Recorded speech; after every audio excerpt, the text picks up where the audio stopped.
drive it up crazy. Listening laces, making us blue.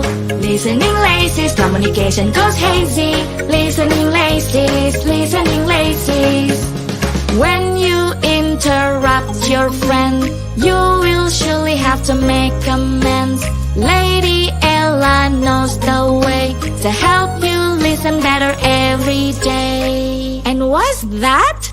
It's listening laces. Ba-dum-ba-ba. Listening laces, drive it up crazy. Listening laces, making us blue. Listening laces, communication goes hazy.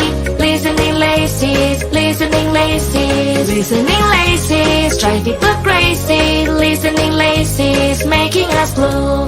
Listening laces, communication goes hazy. Listening laces, listening laces, listening laces.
Yeah, we're back. Woo! Welcome back, United Kingdom.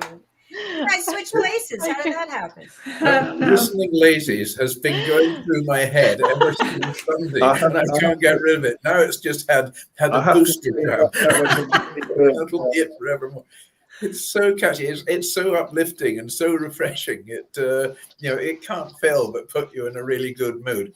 Maybe after hearing it 20 million times, it starts to. But no, I love it. Absolutely. I'm glad to hear it. Every time it gets played, I make money. Money. Oh, wow. money. I actually heard it at sort of 3 in.the morning when I heard it, and I really loved it. But then it's true, I just couldn't get it out of my head. So it was like, no, I'm listening. It really is. It's good. It's very catchy. Well done. Thank you. You know what's so cute? I'm going to reach for something for a moment. Let's see. So my great niece, who is the one that the books are dedicated to, her picture's here. Just can you see her? She's wearing a ladybug outfit. Anyway, Yes. her mother played it for her, and she's dancing around. And then I played it for my mother, and she was dancing around. So it just goes to show you that it doesn't matter what age you are. Yeah, that's right. I love it. Yes, So I think on joyful. Sunday in the show, when when all our shots were on the side of the screen there, I was seen going like this. It was, it is. It's so uplifting. It's wonderful. Well, thank you. I'm glad to hear it. I'm glad to hear it's inspiring people. Ian, what about you? You have a smile on your face. He's going to burst into song in a minute.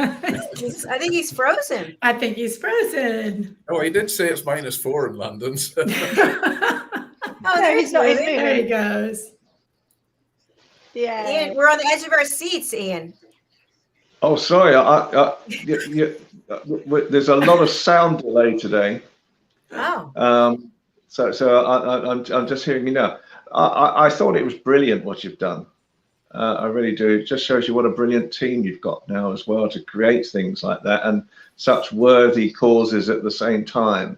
And I think that works really well. And those are the types of things, again, that, when you focus on those types of things, it just shows the quality and the breadth of what your channel can do now as well, and the type of people that you have on, and really the type of people who want to be sponsors and do commercials with you at the same time.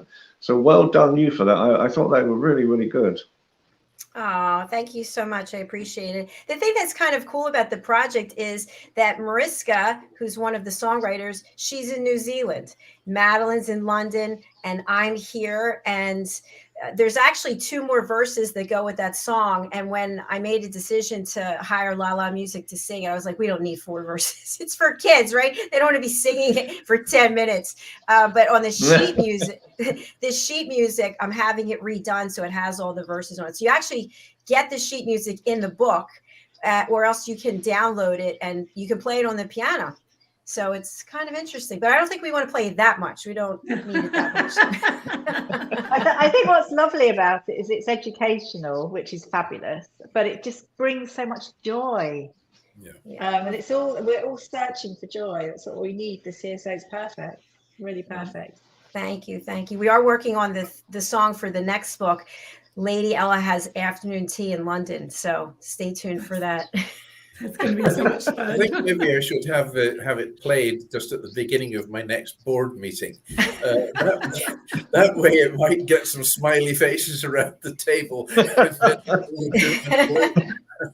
Yeah, anytime there's a tense situation, it's always good to smile and laugh first and diffuse the situation. So, any other news that we want to share today? I love that bell ringing. That was interesting. Yeah, cool. We've got, at the moment, our royal family are out despite everything, and obviously the feud that's going on. Our royal family are out and about doing so much, as a couple. The Prince and Princess of Wales have been out, but as solo engagements as well. And I know that Princess of Wales has been focusing on her early childhood development, which she has done a huge amount of work at. And I know she was in the nursery in Luton, and everyone was so happy to see her. Prince of Wales, I think actually both of them went to Merseyside for a meeting, and that was healthcare professionals and people specialising in mental health support for people. And the King Charles, he's been to a BOEHM community shed in Scotland. So I don't know if you know that, Simon. It's in Aberdeenshire, and this is a community space that people young and old use for practical skills and social activities. So it's a new place, which is and there's so much. They've been out and about, smiling. I mean, you really wouldn't think anything was wrong. So it's just lovely to see them working as usual, because they have to continue as they do, and they obviously work incredibly hard. I know one of the recent comments that Harry made is that that he feels that everyone fights to be the hardest working royal, and he disputed, I think, that Princess Anne was the hardest working royal. Why, I have no idea, but that's something that he mentioned. But they've been incredibly busy, and also something interesting, I thought, that children aged, I think it's 6 to up to 16, so the most used word, the most words that children put forward as a word of 2022 was actually Queen. That was the word, and that was a survey of 5,100 children, and it's by the Oxford Uni Press, which I found quite interesting. More girls said Queen than boys, but I think the second and third words were happy, and the third word was chaos. So just a simple little thing. And I think before that, the most prominent one was COVID. That was the year prior. But oh no, it was heartwarming that it was Queen. That's lovely, isn't it? Because it's for children to come up with that. That's great. Yeah, I suppose it'll be interesting as well. It'll be interesting as well to see what will be the final epitaph for the Queen. Not a lot's being talked about that at the moment, whether there's going to be another statue.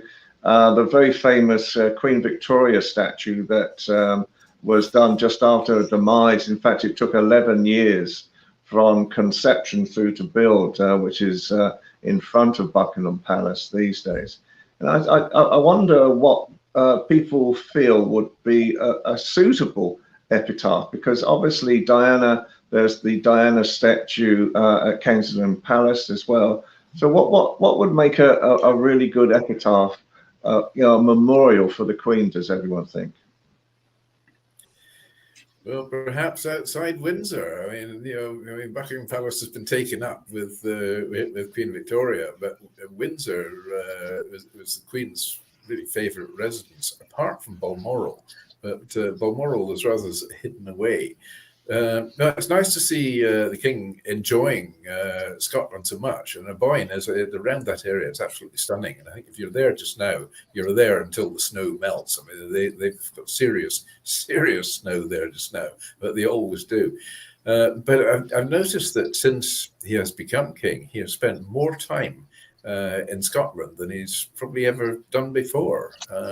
Heartening to see, and let's just hope that he can do his thing and build really good relationships between Scotland and England, because there's a lot going on there just now. There's been a very controversial bill passed in the Scottish Parliament, and now Westminster have jumped in and triggered Article 35, which is to override that bill, which is now bringing into question the authority that the Scottish Parliament actually has.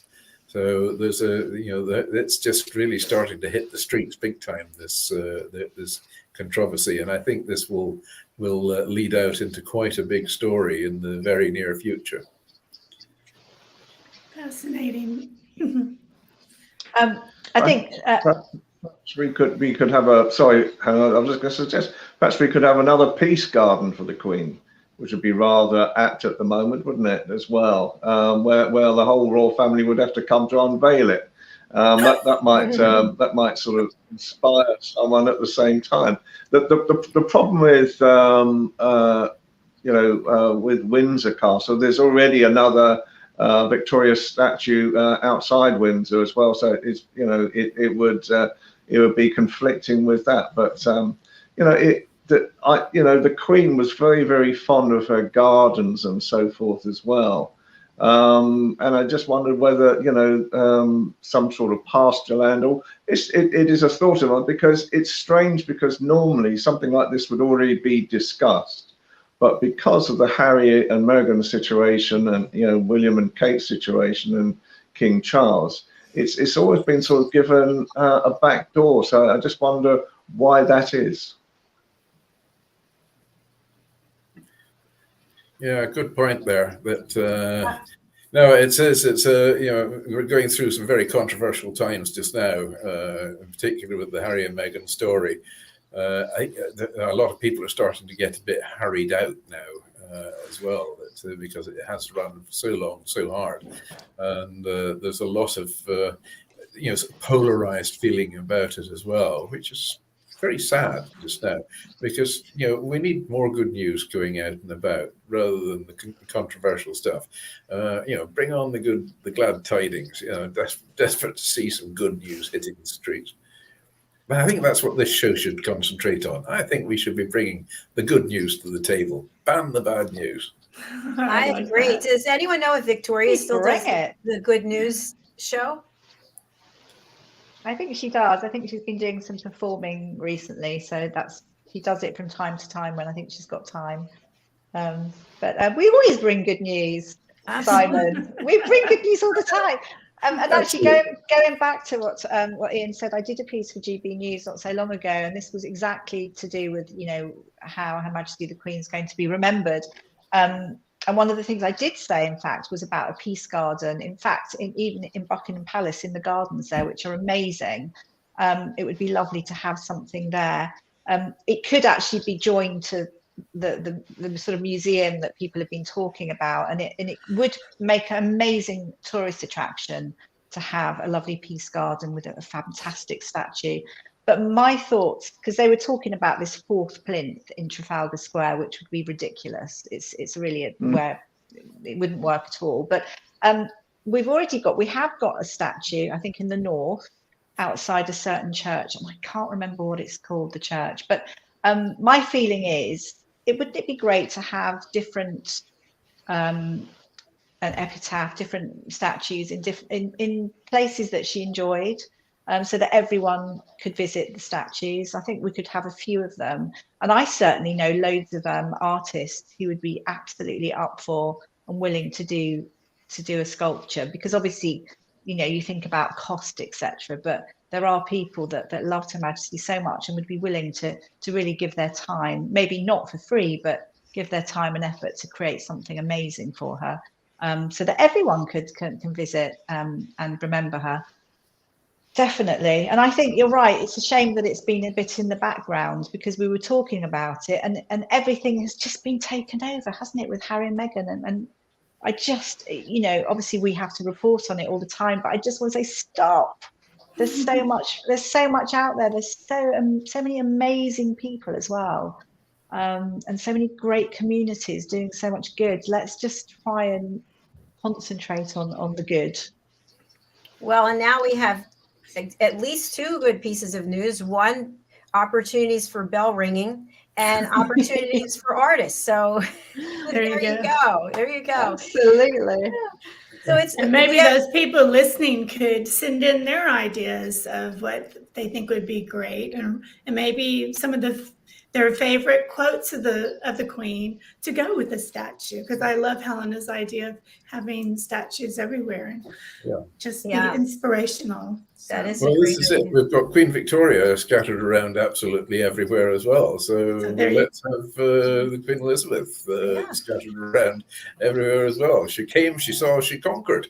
I love it. And that's what we're about to do right now, too, because we have to sign off for our next show, I'm Spiritual. But I have one piece of good news I'm really excited about. On Sunday, I announced that for the last 28 days, we had over 57,000 views on YouTube. And now we have 65,272 views in the last 28 days. We went from 57 to 65 in 3 days. Woo! Fabulous. Yeah. Wow, that's so exciting. Brilliant news. It is. And that's all because of you. So thank you to each of you and every one of you and all the people out there who are watching and liking and commenting and spreading the word. We're recognizing it. We really appreciate it. So thanks again. And all a big right. thank you to you. Yeah. Congratulations to you. Together. Thank you. This is what I live like. I wish I had more hours in the day because I have so many projects that I'm working on. I need more of me, but I'm happy with what I have. So we're going to go around quickly. And as we always do, your final word for our audience for today. We'll start with who's going to be put under pressure. DIANN FLOYD, babe, you're first.